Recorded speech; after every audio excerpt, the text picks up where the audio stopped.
Well, back guys to another episode here of Outer Banks, episode 6 of season 1, and this one is called Parcel 9. We've basically just got a few point plots this episode. Essentially we've got them going to the house where they've located that they believe where the trap is at, and also we've got the whole dynamic of Sarah is joining the group, but everyone's skeptical. No more than Big Key. She doesn't want Sarah in this group at this point. You know, because obviously they've got a bit of history, which they go into this episode, which I thought was pretty good. And then also you've got the whole dynamic of Big John B and his new living situation. But you can clearly tell here that her dad, Sarah's dad, is just keeping this guy around.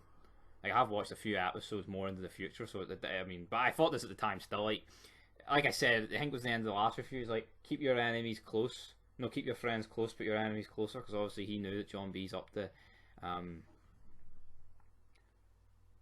getting this stuff. But yes, guys, they basically do this entire gimmick where the boys, they basically strand those two on the boat, and then they start talking. And basically what happened is these two used to be best mates until Sarah didn't want to bring Key to her birthday party, and then because of that, Key phoned the police. Well, that's what Sarah thought Key did. Turns out Key actually did that, and then they've never been the same ever since.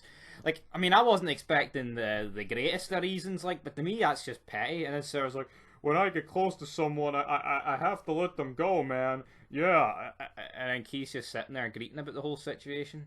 And then you've got Pope before this, like, hey man, I would have chose you instead of Sarah. You'd have chose Key, mate, because you've as much chance of getting with Sarah as fucking Chris Benoit does of getting in the WWE Hall of Fame, right? So that's probably why you'd have done that. So let's just back up, wait a minute, hold up, wait a minute. But yes, eventually, yep, they're stoned at their tits. They finally agree here to well, they're basically like, right, we'll work together. Differences behind us, but we'll let on to these three that we still hate each other, and we're going to get John B back. Bang, bang, good night. Meanwhile, they get to the house.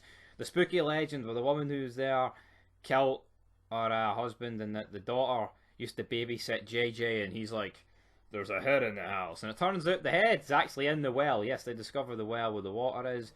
John can't find any of the gold. During this, though, we've got Kay and Sarah in the house, and they end up getting chased by this woman. And no, gets me, right? I get it. These are supposed to be kids. They're supposed to be like 16. But seeing you're 16, I'm not saying you're like a fucking full-grown adult, even though you more or less are, but alright, we'll leave it. But, like, they're not like they're 12 here. And, like, all five of them are, like, scared shitless at this decrepit woman who looks like she can barely walk down the fucking stairs. Now, I get it. You know, it's not like it's a fucking Hulk Hogan 65-year-old pensioner in his prime with his fucking pythons, and you know what I mean?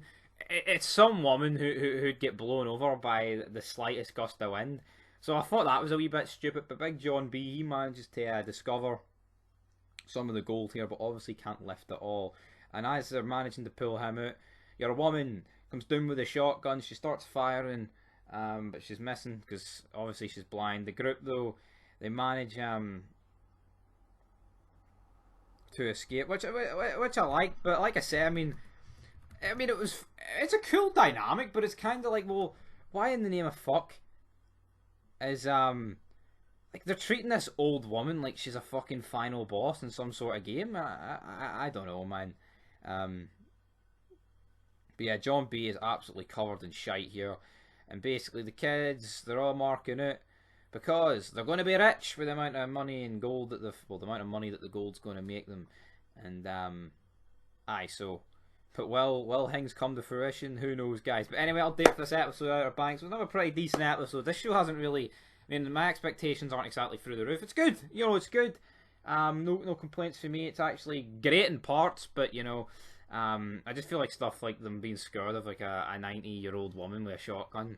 Like, oh yes, right, she has the shotgun, but they were scared shitless before she had the shotgun, you know, but, oh well. I'll give this episode, though, a 7 out of 10, so until next time, peace.